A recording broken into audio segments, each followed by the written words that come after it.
The concept of radical seasonality, I guess in part it's about pushing consumers to think harder about seasonality. And it's about beyond 4 seasons. It's not just about, So yeah, I mean, I don't know. Tell me about that. I don't actually know. Yeah. Right. So we tend to think of, winter, spring, summer, and fall, right? That when we think about the seasons, those are the seasons that we think about.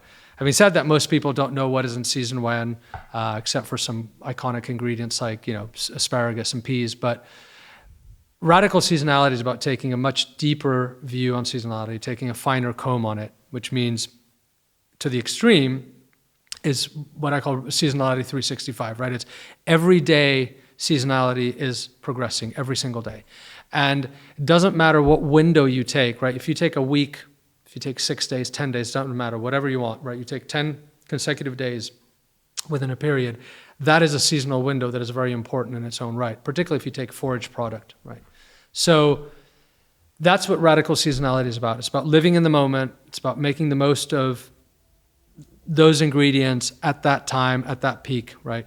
And we build in early peak late, which is a Japanese concept of seasonality, into it, which is it's called early peak late. Early peak and late, right? I thought that was I thought you said some Japanese word like origato. Yeah, sorry. Early. I wish. Yeah. That's my dream, is to learn Japanese. Yeah. So early peak late. Yes, okay. It's how a product travels through the season, through its own season, right? Right. It's nothing to do with like winter, spring, summer, and fall, but it's like you've got this variety of plum, like you've got a Reine-Claude Doré plum from the south of France. What is its season and how does it navigate through that season, right? So if you were to plot all of these products, right, when it goes in early and peak and late and how it kind of disappears, you were to plot those. If you take a 10-day window, obviously, nature moves, so seasons vary year on year, but if you take a snapshot, you'll find that there's all of like these products that are overlapping. Some of them are just getting into season when some of them are coming to the end of the season, some are at peak. Cooking with that is the best way that for me you can express that creativity and that artwork, right? Is letting nature first guide you, and then on the back of that, inspire. The polar opposite is for you and I to sit here and say, hey man, let's think about a dish. I really like the flavor of passion fruit and I don't know. I love the flavor of passion fruit and raw fish, right? It does go very well together. Let's do a dish around that. We'll bring in, I don't know, what passion fruit goes well with, I don't know, with some citrus. And you're like, yeah, but maybe passion fruit and citrus are not in season at the same time, right? Or the scallop that you want to use is not in season at the time that the passion fruit is in season. So we're seeing less of that in the restaurant world, but we did see a lot of that where the creativity comes before the ingredients, right? It's what flavor combination do I think is clever and do I think is going to work well together?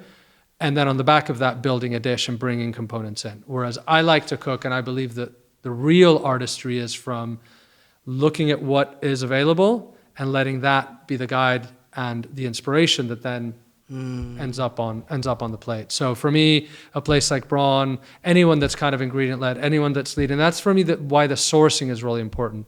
But by sourcing, I mean you take someone like Ed Wilson, he spends a lot of time on sourcing the ingredients that end up on the plate. Yeah.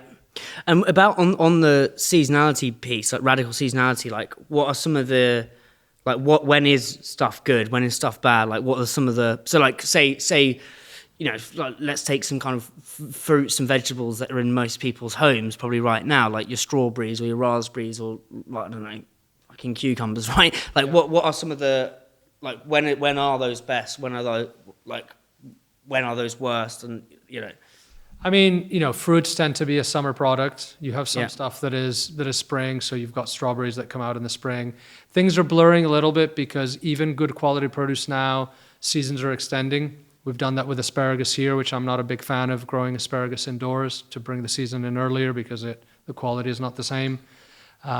Strawberries, less problematic. It's kind of like tomatoes. There's a lot of tomatoes that are grown indoors. So, a lot of your fruits tend to be in the summer.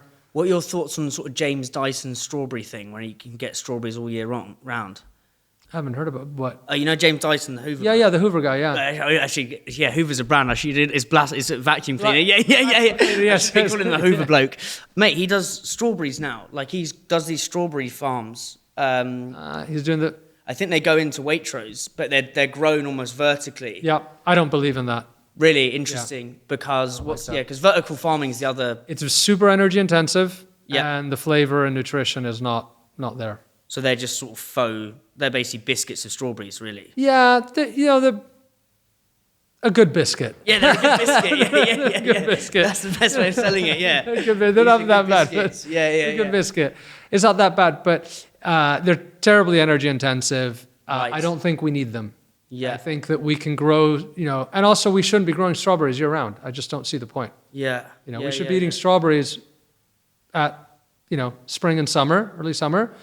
And we should be eating other things at other times. And that also brings a lot of joy and variety. And, when you have stuff all the time, you lose a lot of the appreciation, right? Yeah. So where are these from? These are from south of France. They're Garriguettes. Oh my days. Yeah. But Those aren't biscuit strawberries. no.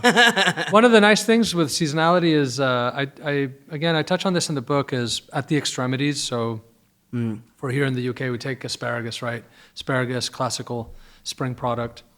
What I find really interesting to get into seasonality a bit more is to look at those extremities. When you say the extremities, as in what would be the two extremes? Winter to spring, right? Right.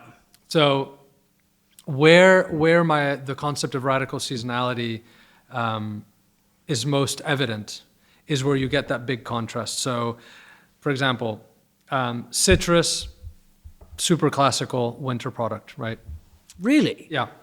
What? So citrus, as in like limes and stuff?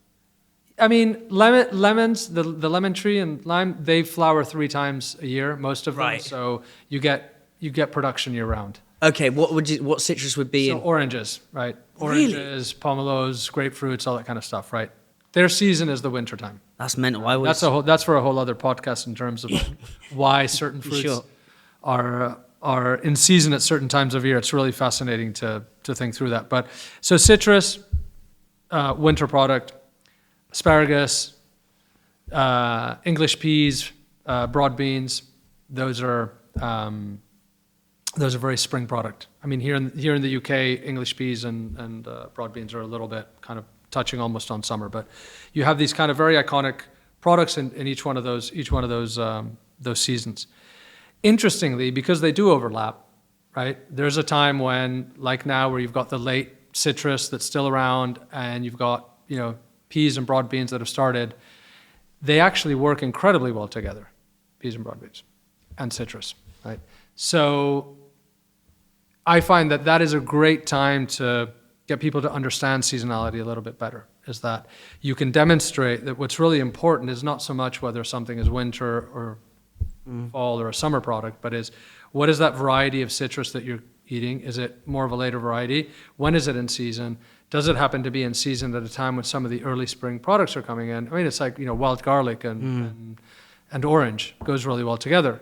So, and again, that's because within that snapshot, they're both growing at the same time. So nature is like doing the hard work for us in terms of flavor combination. It doesn't mean that you can't use your own creativity, Yes. but that allows us, and if you let the seasons guide your cooking, particularly with people that want to get more into cooking or find it a bit difficult, like I don't know how to use something or what to do. Like for me, simplicity is the best way to go about cooking.